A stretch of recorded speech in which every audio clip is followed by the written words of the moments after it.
आप सभी को राम राम। मैं दीपक कुमार आप सभी का स्वागत करता हूं आदर्श डायलॉग में। दोस्तों, आप सभी से निवेदन है कि वीडियो को देखिए, लाइक कीजिए, शेयर कीजिए और चैनल को सब्सक्राइब। दोस्तों, कल देश के गृह मंत्री अमित शाह जी ने एक बहुत बड़ा खुलासा किया। उन्होंने एक बहुत बड़ा संदेश दिया और वह संदेश देश सहित पूरे दुनिया के लिए है। जी हाँ, जैसा कि आप सभी को पता है कि इस बार का जो लोकसभा चुनाव हो रहा है वह भारत के लिहाज से बहुत ही महत्वपूर्ण लोकसभा चुनाव है और इस लोकसभा चुनाव को प्रभावित करने का प्रयास, इस लोकसभा चुनाव में किस तरीके से प्रधानमंत्री नरेंद्र मोदी को हराना है, इसका प्रयास भारत सहित पूरे विश्व में जितना भी भारत द्रोही है, भारत द्रोहियों का जो इकोसिस्टम है वह पूरी ताकत से कर रहा है, जिसमें एक सारी महाशक्तियां और कई एक सारे संवैधानिक संस्था भी लगा हुआ है।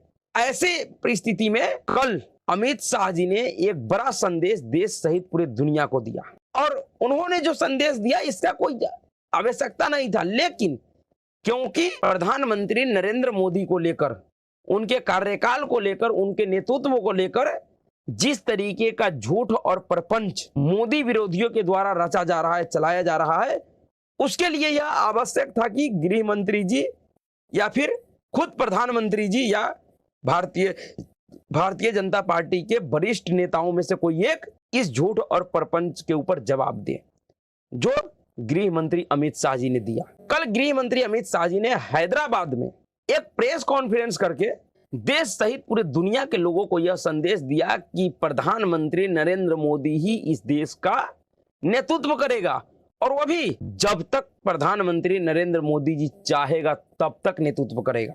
जब तक उसको इस देश का जनता चुनता रहेगा तब तक वह नेतृत्व करेगा, उनको कोई नहीं हटा रहा है और इस तरीके का कोई संवैधानिक प्रावधान नहीं है। और अमित शाह जी को यह क्यों कहना पड़ा? इस देश सहित दुनिया के किसी भी लोगों के मन में इस तरीके का कोई भ्रम नहीं है कि प्रधानमंत्री नरेंद्र मोदी रिटायरमेंट लेंगे या उनको जबरन रिटायर कर दिया जाएगा बिना उनके मर्जी के। इसके बावजूद भी क्योंकि प्रधानमंत्री नरेंद्र मोदी जी के नेतृत्व को लेकर एक जो सबसे बड़ा झूठा और मकार, दुनिया का सबसे कट्टर भ्रष्टाचारी नेता, अभी जिसको सुप्रीम कोर्ट के माननीय न्यायाधीशों ने विशेष लगाव की वजह से एक विशेष तरीके का मेहरबानी करके चुनाव प्रचार करने के लिए, आजाद भारत के राजनीतिक इतिहास में पहला ऐसा घटना है जिसमें सुप्रीम कोर्ट ने सभी दलीलों को, सभी संवैधानिक और कानूनी दलीलों को दरकिनार करते हुए, सभी परंपराओं को तोड़ते हुए अरविंद केजरीवाल को इस ग्राउंड पे जमानत दिया क्योंकि अरविंद केजरीवाल चुनाव प्रचार करना चाहते हैं। जी हाँ, इस तरीके का राहत आज तक किसी भी नेता को नहीं मिला। बड़े से बड़े नेता जेल के अंदर, जेल में बंद रहकर चुनाव लड़ा, लेकिन उनको भी चुनाव में प्रचार करने या चुनाव लड़ने के लिए जमानत नहीं मिला था। लेकिन सुप्रीम कोर्ट ने एक नया नियम स्थापित किया, इतिहास रचा, और किसने? जस्टिस संजीव खन्ना और सूर्यकांत ने।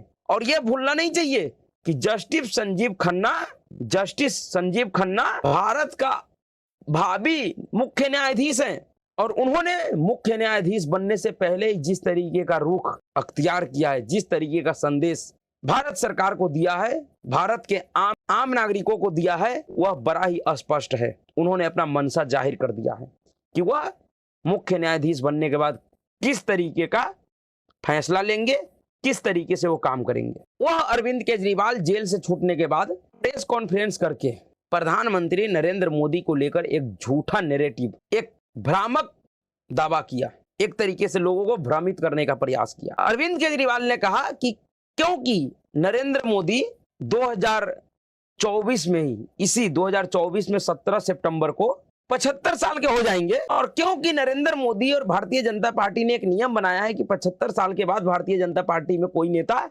सक्रिय रूप से राजनीति में नहीं रहेगा, उसे रिटायर कर दिया जाएगा, तो नरेंद्र मोदी के रिटायर होने के बाद प्रधानमंत्री कौन बनेगा? जी हाँ, यह एक बड़ा षड्यंत्रकारी चाल है अरविंद केजरीवाल का। वह एक तरीके से लोगों के मन में शंका पैदा करने का प्रयास कर रहा है नरेंद्र मोदी के नेतृत्व को लेकर, क्योंकि अरविंद केजरीवाल को पता है कि नरेंद्र मोदी का जो विश्वसनीयता है वह जनता में किस तरीके का है, किस तरीके से जनता नरेंद्र मोदी के ऊपर विश्वास करता है, भरोसा करता है, और लोकसभा चुनाव में किस तरीके से तमाम प्रयास के बावजूद भी पिछले 2 बार से जब अरविंद केजरीवाल अपने राजनीतिक चरम पे था, ऐसे परिस्थिति में भी नरेंद्र मोदी के सामने वह हार गए, वह असफल साबित हो गए। इसलिए अरविंद केजरीवाल नरेंद्र मोदी को लेकर एक भ्रम की स्थिति बनाने का पैदा कर रहा था। गृह मंत्री ने अरविंद केजरीवाल के उस भ्रामक दावे का हवा निकाल दिया प्रेस कॉन्फ्रेंस करके। अरविंद केजरीवाल ने कहा कि 75 साल के हो जाने के बाद तो नरेंद्र मोदी खुद ही रिटायर हो जाएगा, तो फिर प्रधानमंत्री कौन बनेगा? प्रधानमंत्री अमित शाह बनेगा। नरेंद्र मोदी अमित शाह को प्रधानमंत्री बनाएगा। इस तरीके का भ्रामक और झूठे दावे को करके अरविंद केजरीवाल उन लोगों के मन में भ्रम की स्थिति पैदा करने का प्रयास किया जो सीधे सीधे नरेंद्र मोदी से अपने आप को जोड़ते हैं। उन्होंने एक और दावा किया कि चुनाव के 2 महीने के बाद नरेंद्र मोदी उत्तर प्रदेश के मुख्यमंत्री योगी आदित्यनाथ को हटा देंगे। समझ जाइए, इस तरीके का षड्यंत्रकारी बयान इस व्यक्ति ने दिया है। अरविंद केजरीवाल को पता है कि भारतीय राजनीति में मोदी और योगी का अर्थ क्या है। इस समय भारतीय जनता पार्टी के अंदर सबसे लोकप्रिय चेहरा है तो यही 2 है, मोदी और योगी। मोदी और योगी के नाम पे भारतीय जनता पार्टी को जो वोट मिलता है उससे कहीं एक्स्ट्रा वोट इन दोनों के नाम पे मिल जाता है। और इसलिए अरविंद केजरीवाल ने बड़ा ही षड्यंत्रकारी तरीके से मोदी और योगी दोनों को लेकर एक भ्रम का स्थिति बनाने का प्रयास किया कि सबसे पहले 17 सितंबर के बाद नरेंद्र मोदी हट जाएंगे, वो प्रधानमंत्री नहीं रहेंगे, अमित शाह को प्रधानमंत्री बनाएंगे, और दूसरा चुनाव के 2 महीने बाद ही उत्तर प्रदेश के मुख्यमंत्री योगी आदित्यनाथ को हटा दिया जाएगा। जबकि ऐसा कुछ भी नहीं है। भारतीय जनता पार्टी के अंदर कब कौन सा निर्णय होता है इसका जानकारी भारतीय जनता पार्टी के बहुत से नेताओं को नहीं होता है, तो अरविंद केजरीवाल को इसकी जानकारी कहां से मिला है यह तो सभी जानता है। सबको पता है कि अरविंद केजरीवाल अपने हार को देखकर अभी से ही हताश और निराश होने लगे हैं। इस वजह से वो इस तरीके का अनर्गल बयानबाजी कर रहा है। यह सवाल ही नहीं पैदा होता है कि नरेंद्र मोदी रिटायरमेंट ले लेंगे या उनको पार्टी रिटायर कर देगी, क्योंकि पार्टी को भी पता है कि नरेंद्र मोदी एक ऐसे व्यक्ति का नाम है जो जब तक सक्रिय राजनीति में रहेगा तब तक भारतीय जनता पार्टी को हिलाने वाला इस देश में कोई राजनीतिक दल अब तक नहीं है और ना ही कोई नेता है। वह भारतीय जनता पार्टी को नहीं हरा पाएगा, खास करके राष्ट्रीय स्तर के चुनाव में। राज्यवार तो अलग विषय है, राज्य में कई एक ऐसे राज्य है जहां पे भारतीय जनता पार्टी नहीं जीत पाता है नरेंद्र मोदी के होने के बावजूद, लेकिन लोकसभा के चुनाव में, राष्ट्रीय चुनाव में नरेंद्र मोदी का मुकाबला करने का हैसियत और हिम्मत अभी वर्तमान में फिलहाल किसी भी नेता या राजनीतिक दल के पास नहीं है। इस बात को हर एक नेता मानता है। अभी एक हफ्ते पहले भारतीय राजनीति का चाणक्य कहे जाने वाले शरद पवार ने भी एक इसी तरीके का खुलासा किया। शरद पवार ने कहा वो तो इतने हार से हताश और निराश हो गए हैं कि उन्होंने कहा कि 2024 चुनाव के परिणाम के बाद इस देश के जितना भी क्षेत्रीय राजनीतिक दल है उन सभी को अगर अपना अस्तित्व बचाना है और नरेंद्र मोदी को हराना है तो अपने अपने पार्टी का विलय कांग्रेस पार्टी में करना होगा और सभी क्षेत्रीय पार्टियों को खत्म करके एक पार्टी कांग्रेस और भारतीय जनता पार्टी के बीच की लड़ाई बनाना होगा, तभी जाकर हम भारतीय जनता पार्टी को हरा पाएंगे। दरअसल इस चुनाव का परिणाम सभी को पहले से ही पता है। सब जानते हैं कि इस चुनाव का परिणाम क्या होने वाला है पूरे। इसीलिए मोदी विरोधी जितने नेता है वो सभी नेता अब एक के बाद एक अनर्गल बयानबाजी करके इस तरीके का भ्रम का स्थिति पैदा कर रहा है। इस देश की जनता को इन लोगों के इस तरीके के भ्रामक बयानबाजी को नजरअंदाज करना चाहिए और जिस तरीके का खबर आ रहा है, जिस तरीके का सर्वे रिपोर्ट आ रहा है अलग अलग न्यूज चैनलों के द्वारा या न्यूज एजेंसियों के द्वारा, उन खबर को पढ़कर यह इस बात को लेकर अस्वस्थ हो जाना चाहिए कि नरेंद्र मोदी जी बड़े धूमधाम से सत्ता में वापसी कर रहे हैं। उनके वापसी को कोई नहीं रोक रहा है, किसी से रोकने वाला नहीं है। जिस तरीके से नरेंद्र मोदी को रोकने का प्रयास भारत विरोधी जितने भी संस्था है, एक जो पूरा इकोसिस्टम है वो पूरा इकोसिस्टम लग गया है, इसके बावजूद भी उनको पता है कि वह मोदी को नहीं रोक पाएंगे।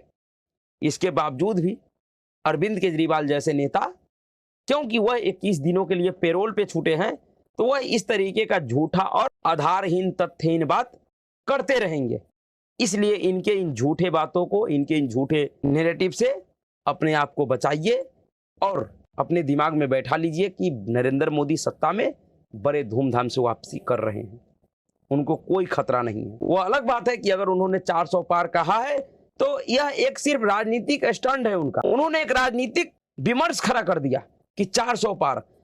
आज पूरा विपक्ष उसी विमर्श के इर्द गिर्द घूम रहा है कि नरेंद्र मोदी 400 पार कैसे कर लेंगे, संभव ही नहीं है। इन मूर्खों को ये नहीं पता है कि नरेंद्र मोदी को 400 सीटों की जरूरत भी नहीं है, उनको तो मात्र 290 सीटों की जरूरत है, 300 सीटों की जरूरत है। लेकिन उन्होंने एक विमर्श दिया जिस विमर्श में इस देश का पूरा मोदी विरोधी नेता उलझ जाए, और हुआ भी यही। पूरा मोदी विरोधी गैंग, चाहे वो नेताओं का हो या फिर पालतू दरबारियों का, वो सब के सब उसी विमर्श में उलझे हुए हैं कि नरेंद्र मोदी 400 पार नहीं कर पाएंगे। अरे नहीं कर पाएंगे तो नहीं कर पाएंगे, लेकिन ऐसा तो नहीं कि नरेंद्र मोदी सत्ता में नहीं आ रहे, सत्ता में तो आ रहे हैं ना, बस यही काफी है नरेंद्र मोदी के लिए। लेकिन जिस तरीके का डर, जिस तरीके से पाकिस्तान का पक्ष लेकर अपने ही देश के खिलाफ, इसी देश का में पलने वाले, इसी देश का खाने वाले कुछ नमक हराम नेता कर रहा है, यह दुर्भाग्यपूर्ण है। यह कांग्रेस पार्टी की उस सोच को भी दर्शाता है जिस सोच का देन था कि कांग्रेस पार्टी ने कभी इस बात का हिम्मत नहीं कर पाया, कांग्रेस सरकारों ने, कि वह आतंकवादियों को या फिर अपने दुश्मन देशों को जवाब दे पाए। और अगर गलती से भी इस देश का लोग गलती करता है तो फिर उनको मणिशंकर अय्यर के इन बातों को ध्यान रखना चाहिए कि वो जो एटम बम का बात कर रहा है, फिर से इस देश में उसी तरीके का ब्लास्ट शुरू होगा, उसी तरीके का हमला शुरू होगा जो 2014 से पहले होता था। तो अगर उस सब से बचना है, शांति से और सद्भाव से रहना है, तो एक ही विकल्प है इस देश के लोगों के पास, वह भारतीय जनता पार्टी, नरेंद्र मोदी। दूसरा कोई विकल्प नहीं है। इंसान के लिए सबसे पहला जो जरूरी है वह अपना जीवन है। अगर आप जिंदा रहिएगा, आपका जीवन सुरक्षित रहेगा, तभी आपके लिए जो भोग विलास की चीजें हैं वह आपके काम आएगा। और आपके पास सभी चीज मौजूद है, आपके पास नौकरी भी है, पैसा भी है, जब मकान भी है, हर चीज है, गाड़ी भी है। और अगर आपके पास सुरक्षा ही नहीं है, आप कल किसी पब्लिक ट्रांसपोर्ट में जा रहे हैं, कभी कहीं जा रहे हैं, अगर उसमें बम ब्लास्ट हो गया और अगर आप उसमें मर गए, तो आपका वह सारी भोग विलास का चीज क्या होगा? कौन उसका उपयोग करेगा? वो आपके किस काम का है? इसलिए पहले अपने जीवन को सुरक्षित कीजिए, अपने देश को सुरक्षित कीजिए, उसके बाद अपने लिए भोग विलास और अपने बच्चों के लिए ऐशो आराम की सोचिएगा। ऐसा ना हो कि भोग विलास के चक्कर में, ऐशो आराम के चक्कर में अपने जीवन और अपने देश को खतरे में डाल दें। ऐसा मत कीजिएगा। अभी के लिए इतना ही। अगर आपको वीडियो अच्छा लगा, वीडियो को लाइक कीजिएगा, शेयर कीजिएगा और चैनल को सब्सक्राइब कीजिए। नमस्कार।